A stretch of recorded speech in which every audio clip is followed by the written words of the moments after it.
Hola, buenas noches, ¿cómo están? Voy a comenzar a compartir pantalla para iniciar mi exposición.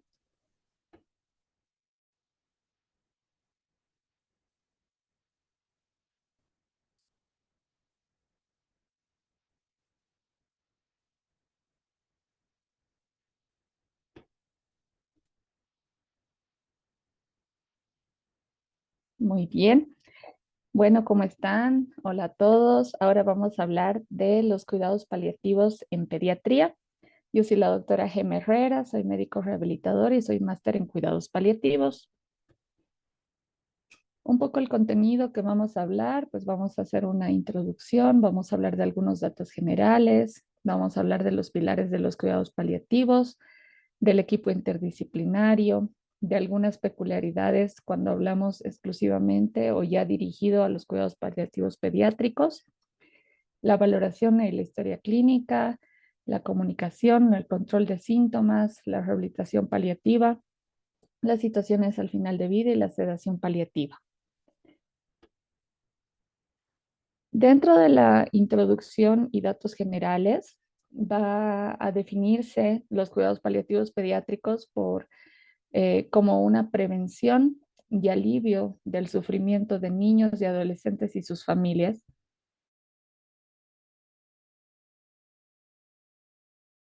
que enfrentan los problemas asociados con enfermedades. Su objetivo es mejorar el bienestar a lo largo de toda la enfermedad y reducir el dolor y otros síntomas del menor y su familia.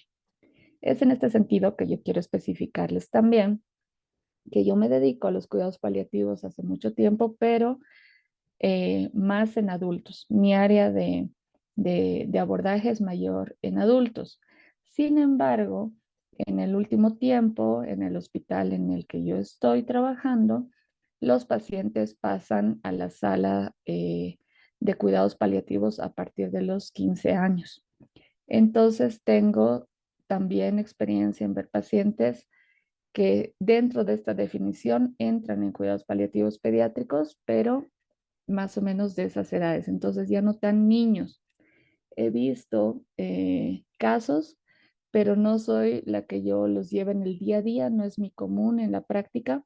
Sin embargo, sí tengo el conocimiento pues para más o menos orientar, ¿no? Y vamos a ir haciendo algunos acápites a lo largo de la exposición.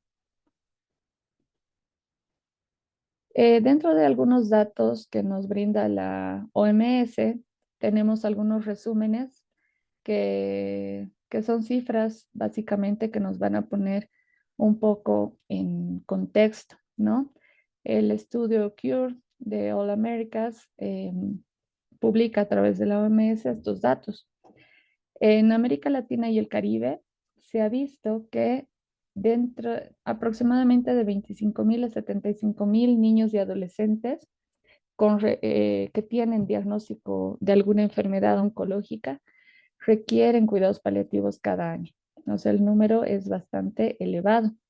Las necesidades de cuidados paliativos aumentan en los países de bajos y medianos ingresos, representando una relación inversamente proporcional. Mientras menor es el ingreso económico del país, es mayor la necesidad de cuidados paliativos porque los países que se caracterizan en estar en vías de desarrollo generalmente tienen programas de prevención menos difundidos que países desarrollados. Entonces, la detección muchas veces de las enfermedades oncológicas en esta población también de forma tardía. Y esto nos lleva a niños y adolescentes con menor chance de obtener un tratamiento oncológico específico y esto los lleva a tener o a ser una población con necesidades de cuidados paliativos, ¿no? Entonces, es considerable esta necesidad en nuestras poblaciones.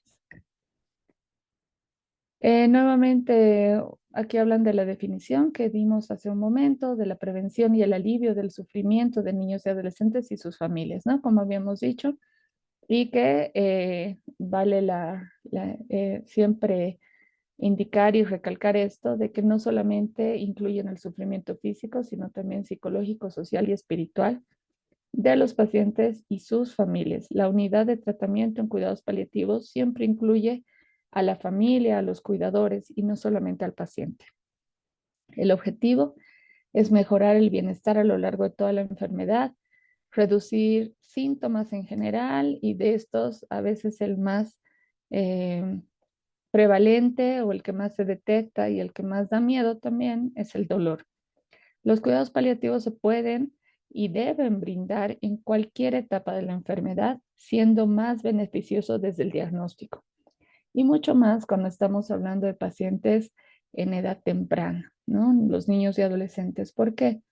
Porque el hecho de tener un acercamiento con el equipo de cuidados paliativos desde el momento del diagnóstico, que tal vez sea un momento en el que aún el estado general del niño, del adolescente, es óptimo, eh, no significa un acercamiento doloroso ni para él o ella como paciente ni para la familia, sino como un acercamiento un poquito más de familiarizarse con el equipo, de comenzar este camino juntos y que cuando realmente tenga necesidades paliativas no sea un trauma, un shock más en el camino o en el proceso que van siguiendo, ¿no?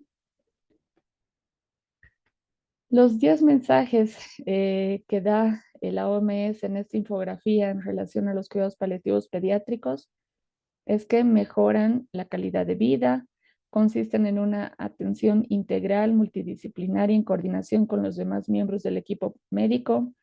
Los cuidados paliativos son adecuados a cualquier etapa de enfermedad. Los niños tienen poco acceso a los cuidados paliativos, eso es preocupante. Los niños con cáncer a menudo experimentan dolor intenso que requiere el uso de diferentes estrategias. La morfina es un medicamento paliativo esencial. La integración de la atención domiciliaria tiene múltiples beneficios. Los cuidados paliativos no aceleran o facilitan la muerte. Esto es algo que vamos a recalcar también, de que no es eutanasia. Los cuidados paliativos deben ser incluidos en las políticas públicas y sanitarias y el acceso a los cuidados paliativos es considerado un derecho humano. Con este resumen, vamos a ir avanzando, a ya ir haciendo acápite y énfasis en todos los puntos que vamos a dar. Estos pueden integrar a lo largo de toda la trayectoria de la enfermedad, viendo el acompañamiento a los padres en el duelo por la pérdida del hijo. El uso de analgésicos opioides con dosis adecuadas al peso del paciente no genera adicción y los analgésicos opioides se pueden administrar en cualquier fase del diagnóstico de cáncer. La integración temprana, nuevamente hacen un énfasis en esto, de los cuidados paliativos en el manejo del niño, niña o adolescente por cáncer, es esencial para mejorar la calidad de vida de los pacientes y de sus familias. Entonces, dicho este resumen, vamos a ir avanzando y ampliando un poquito cada punto, ¿ya? Hablamos de una situación avanzada o terminal cuando tenemos la presencia de una enfermedad incurable, progresiva, con posibilidades limitadas de respuesta a tratamiento específico, con presencia de síntomas, con presencia de gran impacto emocional, tanto en el paciente, la familia como en el equipo, y cuando estamos frente a un pronóstico limitado de vida. Cualquier situación oncológica o no oncológica que ponga a una persona, independientemente de su edad, en estas características, pues es un paciente que debe ser visto con cierta urgencia por un equipo de cuidados paliativos. Sin embargo, este concepto de acudir a los cuidados paliativos solo cuando la enfermedad está muy avanzado, cuando ya es irreverente o irreversible, un proceso probable de muerte próxima, ya está cambiando, ¿no? Es por eso que más bien, si bien los cuidados paliativos van a incidir mucho más en el manejo en la situación final, es bueno que se vayan acompañando desde un inicio para el control de síntomas, sin que esto desmerezca que el paciente pueda ser pasible de tener un tratamiento oncológico específico, ¿no? Los objetivos terapéuticos de los cuidados paliativos principalmente rondan en mejorar la calidad de vida, en promocionar la autonomía, en en lograr una adaptación emocional de la situación, en lograr una concepción activa de la terapia y lograr un abordaje multidisciplinar e interdisciplinar. ¿Cómo? A través, pues, del control de síntomas, del apoyo emocional, de la comunicación, de la adaptación a necesidades y demandas y varios otros puntos que ya son dependientes de cada paciente. Todo esto nos está hablando de los cuidados paliativos en general. Los pilares de los cuidados paliativos son básicamente cuatro, como ya había dicho, no solamente se aborda al aspecto físico, sino también debemos ver todas las otras esferas del ser humano, que son el aspecto psicológico, social y espiritual. Dentro de los principios fundamentales de los cuidados paliativos está aliviar el dolor y otros síntomas angustiantes, afirmar la vida y reconocer la muerte como un proceso natural, que es parte de la vida, no anticipar ni retrasar la muerte, no va a anticipar, no es eutanasia, ni tampoco va a hacer que un proceso que está siguiendo un curso que ya no tiene vuelta atrás, pues se vaya alargando, atrasando, ni evitando las medidas que nosotros llamamos encarnizamiento terapéutico, ¿no? Cuando sabemos que ya no hay una opción curativa, no vamos a ir poniendo al paciente en terapia intensiva, haciendo soporte vital avanzado, etcétera, si sabemos que eso no va para ningún lado, ¿no? Entonces, se trata de evitar medidas que son simplemente de alargar la agonía y se trata de prever este encarnizamiento que les digo. Integrar aspectos psicológicos y espirituales en los cuidados del paciente. Esto es vital. Si nosotros no vemos al paciente como un ser integral, no vamos a lograr brindar un buen apoyo de cuidado paliativo. El enfoque es integral. Yo tengo que ver al paciente, como persona, como ser humano. No puedo ver al paciente como órgano enfermo. Tengo que ver que ese paciente tiene una red, tiene una familia, tiene amigos, tiene alguien que lo cuida. Entonces, y mucho más, esto es de cuidados paliativos en general, pero esto recae y toma muchísimo más peso cuando estamos hablando de un paciente joven, ¿no? De una edad temprana de vida, donde obviamente este impacto es mucho más fuerte. Debemos ver y conocer al ser humano y reconocerlo como un ser emocional, como un ser físico, como un ser espiritual y como ser social. Y determinaremos sus necesidades paliativas en estos cuatro aspectos básicamente. Hay pacientes que tienen una necesidad paliativa mucho más física que social. Hay otros que necesitan un apoyo muchísimo más emocional que físico. Y así varía de paciente a paciente, de persona a persona. Y debemos respetar las necesidades individuales y culturales, tanto del paciente como de las personas que lo rodean. El equipo debe ser siempre transdisciplinario o interdisciplinario. Incluye médicos. En caso de los cuidados paliativos pediátricos, siempre debe incluir pediatras que estén formados hacia la parte específica de cuidados paliativos o pediatras en general, como vamos a ver en un momento, de acuerdo a los niveles que tenemos en esta población específica. Personal de enfermería, personal de nutrición, de farmacia, terapia ocupacional, fisioterapeuta, capellanes, psicólogos, trabajadores sociales, voluntarios y otros. Todos van a trabajar junto al equipo oncológico o hemato-oncológico para coordinar los cuidados y mantener la mejor calidad de vida posible para los pacientes. Las peculiaridades específicas cuando estamos hablando de cuidados paliativos pediátricos. Lo que les decía, hay diferentes grupos de atención. Se divide básicamente los pacientes susceptibles en cuatro grupos, ¿no? En el grupo uno tenemos pacientes que tienen situaciones que amenazan la vida, para los cuales el tratamiento curativo puede ser todavía viable, pero existe también la posibilidad de fracasar. Por ejemplo, estamos hablando de pacientes oncológicos, pacientes con infecciones fuertes, pacientes con fallo orgánico cardíaco, hepático o renal.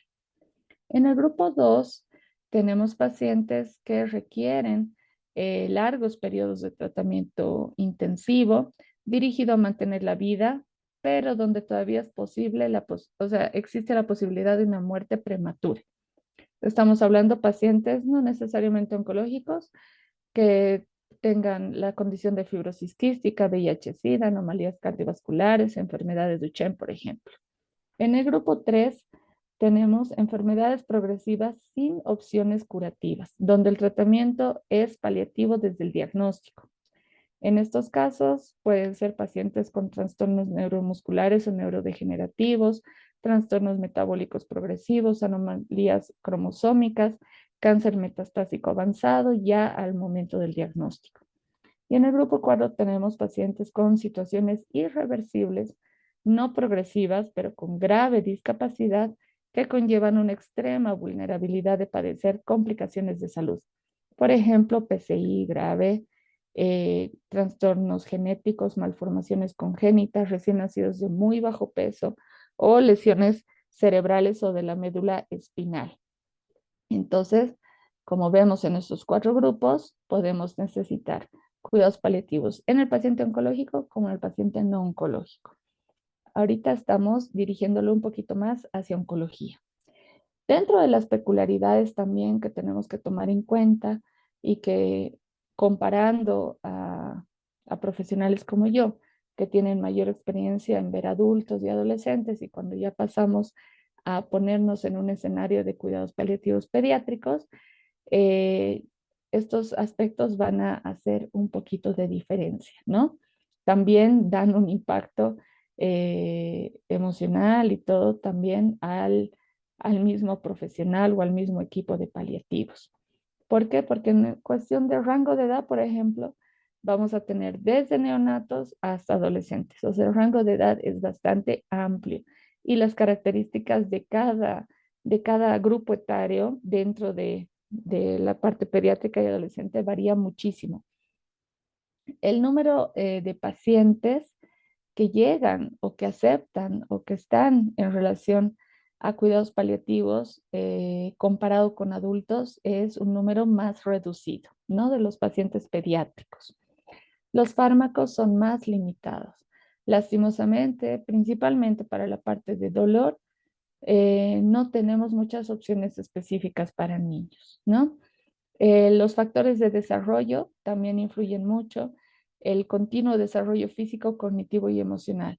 Como decimos, varía muchísimo desde el grupo etario y el niño hasta que llega a su adolescencia, a su adultez, pues tiene muchos cambios. Estos cambios son constantes, desde el talla, peso, cálculo de dosis, opciones de tratamiento, todo su desarrollo y los hitos del desarrollo psicomotor van a variar el abordaje que podamos tener desde este punto de vista paliativo, ¿no? Entonces, es necesario conocerlos y considerarlos.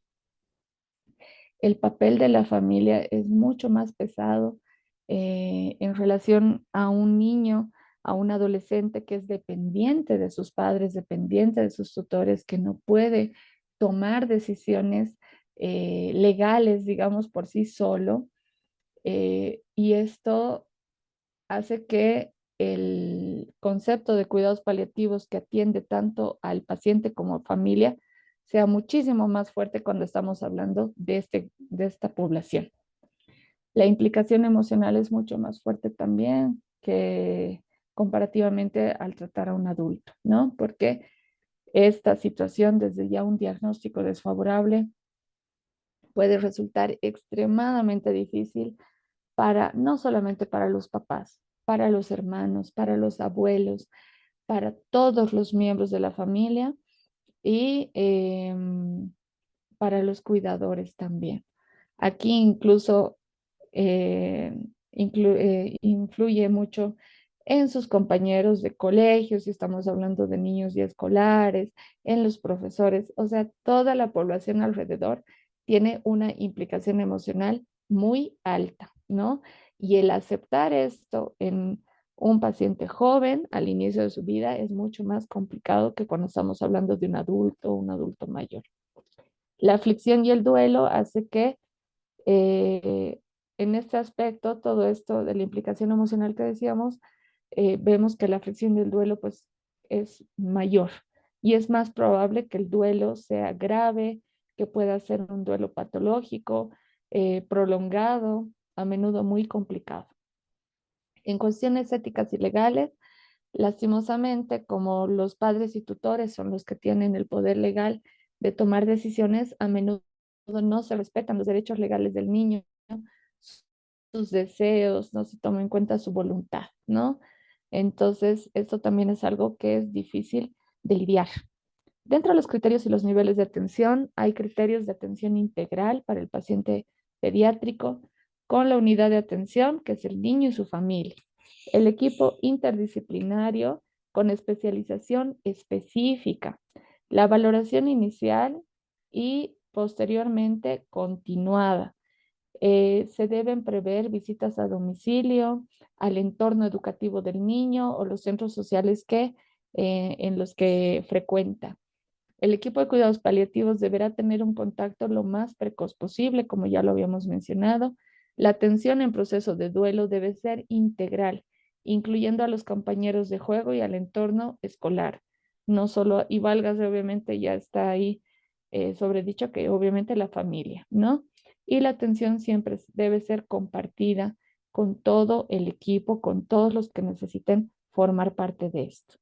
Dentro de los criterios organizativos, en caso de una atención, existe aquí un versus, ¿no? La atención hospitalaria versus la atención domiciliaria. En el paciente pediátrico no podemos dejar cabos sueltos, no podemos dejar huecos. Tiene que haber, en caso de una atención domiciliaria, la posibilidad de un contacto telefónico 24 horas al día, 7 días a la semana. Si no se puede brindar este servicio, es mejor no hacerlo o los familiares deben tener la posibilidad de acudir de forma rápida a un centro donde se garantice la atención del niño. Los ingresos hospitalarios en lo posible deben ser en habitaciones individuales y debe haber programas de respiro al cuidador. Se debe, se debe tomar en cuenta muchísimo toda la parte de cuidar el síndrome de burnout o el cuidador quemado en los papás, en los cuidadores que van a rodear más al niño. En criterios de autonomía del paciente, debemos comprender que el niño, independientemente de su edad, obviamente no estamos hablando de bebés que no nos van a entender todavía, pero ya en los niños deben ser informados con un lenguaje adecuado y adaptado a su desarrollo y necesidades. No podemos estar en círculos de silencio con los niños por una acción de protección. El niño debe saber y debe poder opinar, ya que la opinión del niño se tomará en cuenta y será respetada. Los padres estarán correctamente informados sobre la enfermedad, la situación clínica y las posibles opciones de tratamiento. La información dada a los padres debe ser adecuada a su contexto cultural y social. Se debe facilitar la expresión emocional y de posibles preocupaciones, que en este grupo etario pues son muchísimas.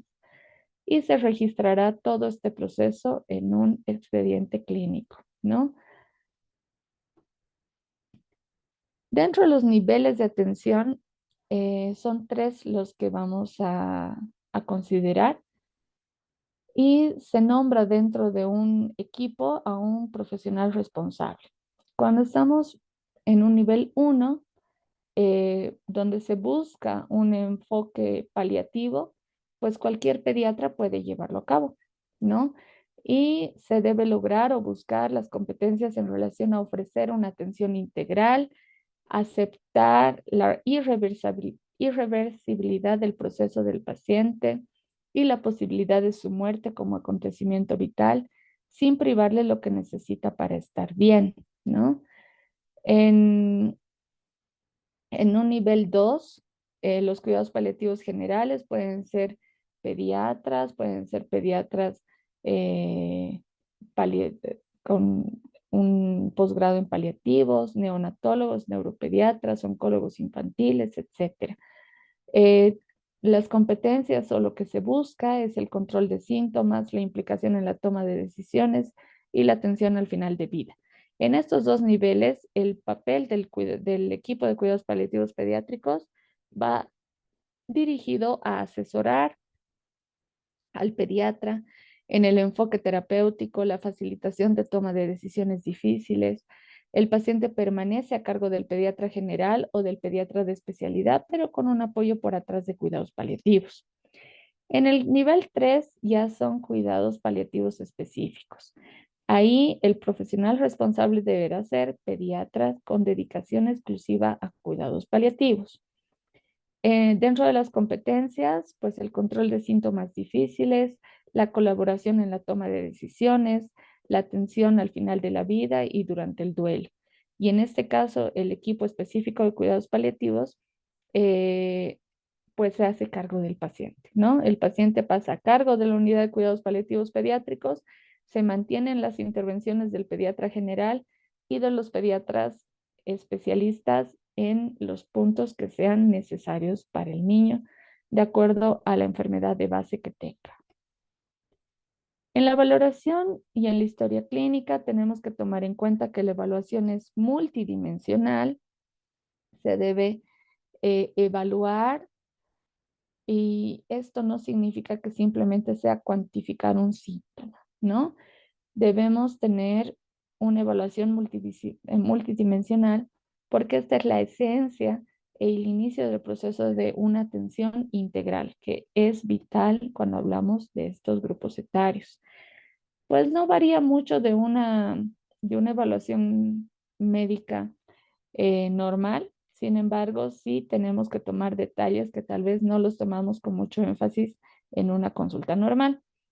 Debemos considerar el historial médico previo, debemos ver el estado de salud actual en relación al crecimiento, a su desarrollo, al bienestar físico, mental, evaluar la presencia de los síntomas que tengan, ver en el área de educación las áreas del desarrollo cognitivo, evaluar el desarrollo emocional y conductual del paciente, ver qué sentido de sí mismo tiene.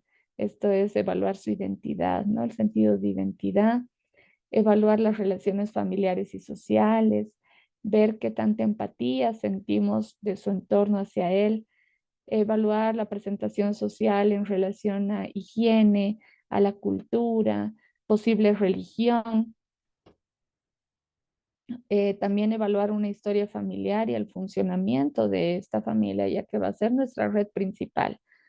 Evaluar y detectar los cuidadores principales, secundarios, si los cuidadores tienen necesidades de autocuidado, ver el alojamiento o el hogar, las características del mismo, obviamente si es rural, si es urbano, el, el acceso que tiene a servicios de salud, etcétera, la integración familiar en el entorno social, los recursos económicos y comunitarios con los que cuenta, qué tipo de atención va a recibir, está solamente dirigido hacia a una atención universal, pública, cuenta con algún seguro de salud, tiene la oportunidad o no de realizar intervenciones privadas en el caso de que así lo requiera, etcétera.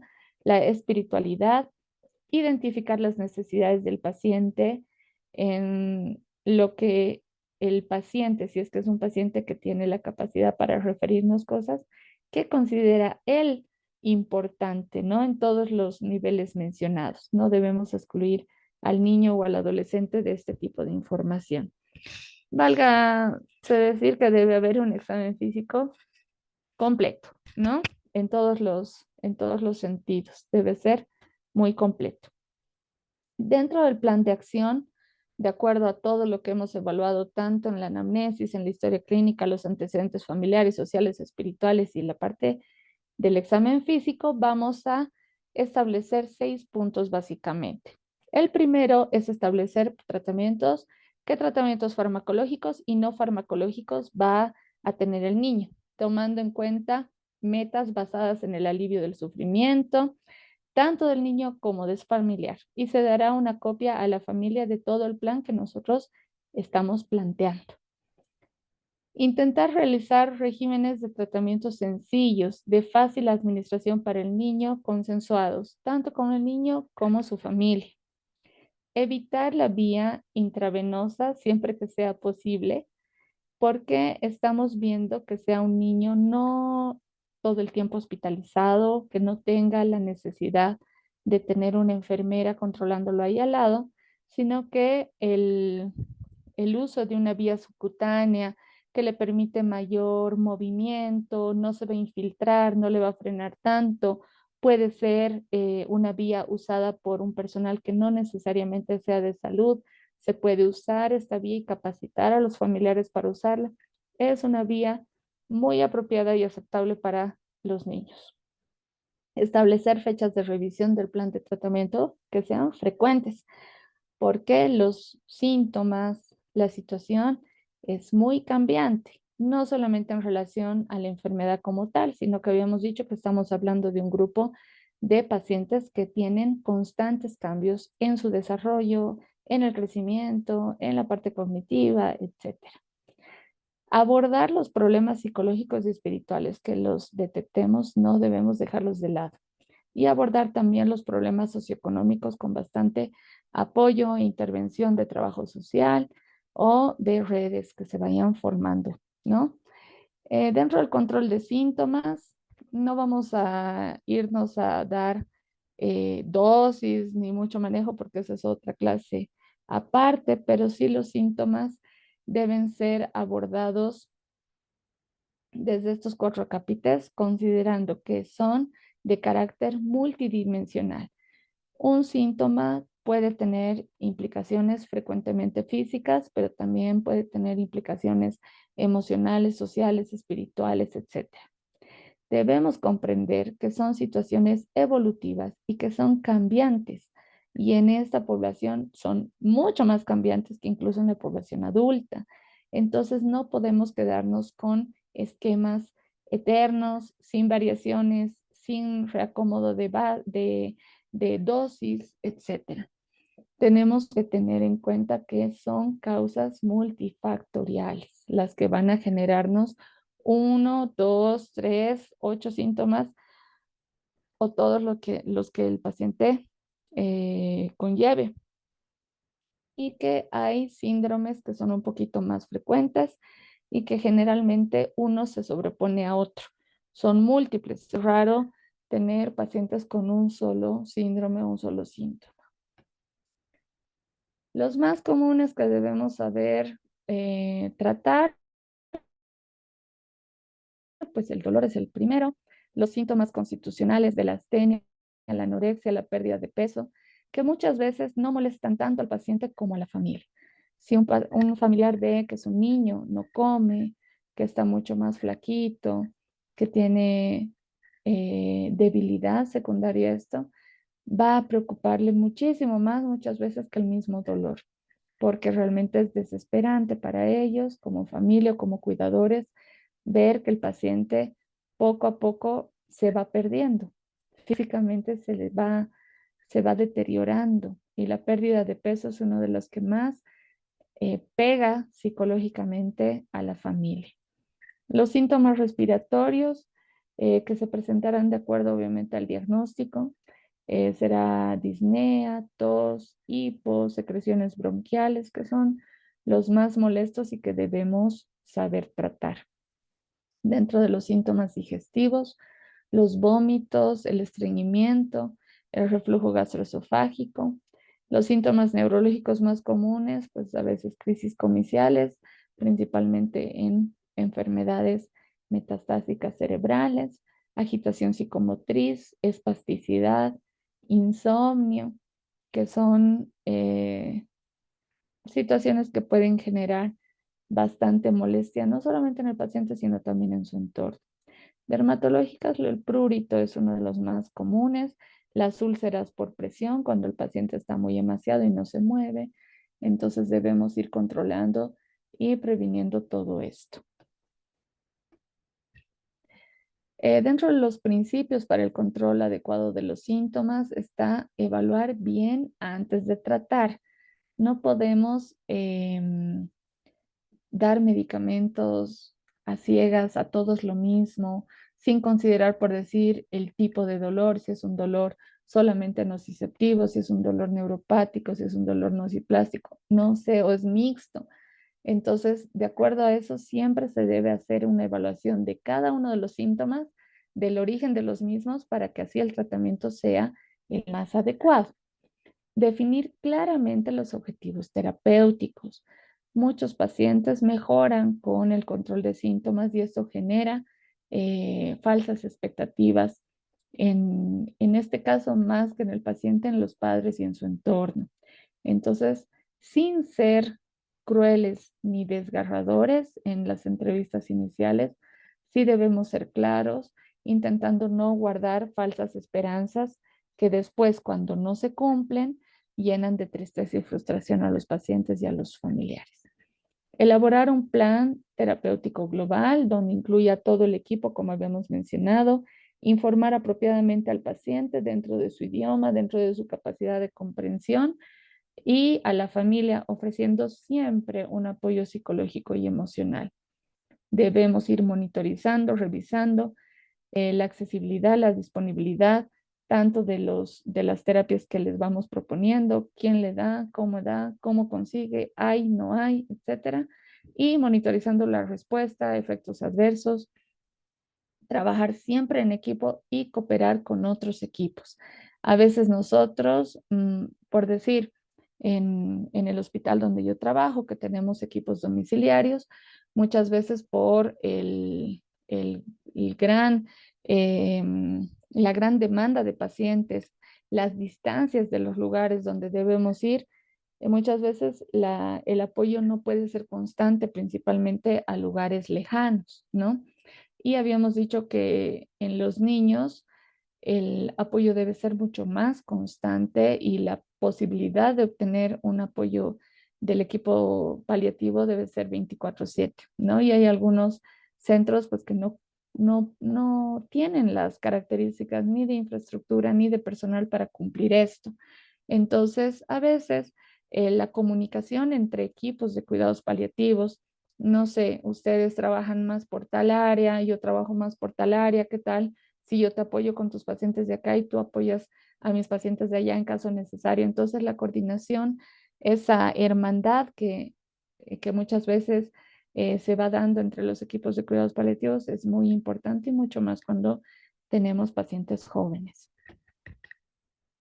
La rehabilitación paliativa es algo bastante útil para la parte de los controles de síntomas en las medidas no farmacológicas. Dietz en 1981 decía que el propósito de la rehabilitación es mejorar la calidad de supervivencia de manera que las vidas de los pacientes sean tan confortables y productivas como sea posible y que puedan funcionar con un mínimo nivel de dependencia, cualquiera sea su expectativa de vida. Esta definición de rehabilitación dada por Dietz es una de las que más me resuena cuando hablamos de una rehabilitación paliativa, donde muchas veces rehabilitar como tal vez no sea posible, pero sí el control de síntomas y sí, de acuerdo a sus posibilidades, lograr un mayor índice de independencia dentro de, aunque sea un nivel muy bajito de independencia, pues va a ayudar y va a ser va a tener un gran impacto en la vida de los pacientes y de sus familias. La rehabilitación, aunque parezca paradójico por el corto pronóstico de vida, es una parte esencial del cuidado para ayudar a mantener o mejorar las actividades de la vida diaria, potenciar al máximo la autoestima y conservar el sentido de dependencia y dignidad del paciente, a la vez que apoya a sus familias. Esta palabra, dignidad, hasta el final. No importa que sea un niño de 8 años, no importa que sea un adolescente de 15, no importa que sea un bebé recién nacido, siempre debemos considerar que el ser humano es digno y que una de nuestras características más importantes o más valiosas es conservar este sentido de dignidad, ¿no? Y la rehabilitación es una herramienta excelente que nos ayuda para eso.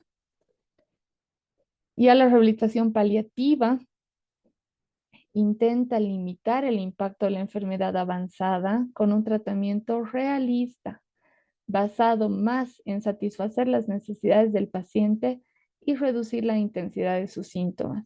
Procura promover su independencia y participación cuando ésta sea posible. Cuando estamos ya frente a un paciente en enfermedad avanzada, que está fatigado, está sarcopénico, que tiene múltiples síntomas, que tiene tal vez tratamientos que también lo, le alteran el estado de vigilia, de conciencia, pues la rehabilitación deberá centrarse netamente a mejorar algunas situaciones, algunos síntomas, tal vez sea limitada, tal vez sea frustrante para el profesional de lograr objetivos muy pequeños, pero que para el paciente son gigantes, ¿no? Y tener esta visión de realidad, de objetivos claros, nos va a ayudar a que el paciente se beneficie de diferentes acciones del equipo de rehabilitación que lo harán sentir mejor, aunque esto sea por un periodo muy corto de tiempo. Vale la pena hacerlo. En la parte de las situaciones al final de la vida, cuando ya estamos en una situación de los últimos días, lo que generalmente se llama agonía. Ahí tenemos que considerar que el paciente va a estar en un deterioro y franca disminución de las funciones físicas. Esta va a ser generalmente gradualmente, ¿no? Predomina el deterioro físico y funcional, incrementa el síndrome sistémico donde ya todo está fallando, trastornos de conciencia progresivos, relación y capacidad de comunicación disminuidas, trastornos neuropsicológicos con o sin persistencia de los síntomas previos. Cuando ya tenemos estas características de una situación de últimos días o una situación de fase de agonía, el pronóstico de vida es de pocos días. Nunca va a ser exacto un pronóstico de un paciente a otro, pero ya sabemos que frente a estas características estamos en situación de final de vida. Y acá es donde más debemos incidir en los cuidadores. El paciente probablemente por los trastornos neuropsicológicos y los trastornos del estado de conciencia, tal vez ni siquiera sienta algunos síntomas que sentía, ¿no? Probablemente estos se minimicen, pero el impacto de su red, de su familia, de sus cuidadores, será tal vez el más severo en esta época y debemos considerarlo. Cuando estamos frente a una situación en que hay síntomas que son totalmente irreversibles, se plantea lo que se llama la sedación paliativa, que nuevamente recalco, no se trata de una eutanasia, ¿ya? La sedación paliativa es una maniobra terapéutica, ¿no? La sedación como tal disminuye la excitación del sistema nervioso central. No es sinónimo de eutanasia, sino que se realiza esta sedación con el intento de aliviar un distrés que ya es intolerable. Y el procedimiento es la administración de un fármaco sedante. Se habla de un distrés intolerable eh, secundario a la existencia de un síntoma refractario. Este síntoma puede ser un síntoma físico, puede ser un síntoma emocional, pero que no responde a otras medidas farmacológicas y no farmacológicas. El principal objetivo es netamente disminuir el sufrimiento. Pero ¿en qué momento o de qué forma se deberá hacer? Dentro de sus requerimientos éticos, debemos hacer una disminución proporcionada del nivel de conciencia. No es así de forma exhaustiva, también se usan pautas y protocolos en relación a las dosis. Esto debe ser proporcional. Y más en un niño, pues, relacionado a kilogramo peso y obviamente los fármacos que estén permitidos de acuerdo a la edad. Debe haber un consentimiento informado sí o sí por parte de los tutores o padres. Y debemos estar frente a características como las que habíamos hablado hace un momento, de situación de agonía, donde sabemos que la muerte es cercana. Se realiza combinando una benzodiazepina de corta duración, el midazolam, es el fármaco estrella en relación a la sedación paliativa, acompañado de un opioide mayor. La morfina es también un protagonista, principalmente cuando estamos hablando de esta edad, de este grupo etario. Este tema es un tema álgido, es un tema emocionalmente fuerte, no solamente para el paciente y su familia, sino para el equipo. Es, es una situación de empatía a la máxima expresión, poder acompañar a un paciente joven en este camino, ¿no? Y hacerlo de forma correcta, hacerlo de forma empática, pero racional y brindando siempre lo mejor de uno para que esta etapa que desde ya es tan difícil para ellos sea pues un poquito menos árida de recorrer. Muchas gracias por su atención. Acá les dejo mi contacto, tanto del mail como del teléfono que tengo para cualquier duda. Estoy siempre para servirles.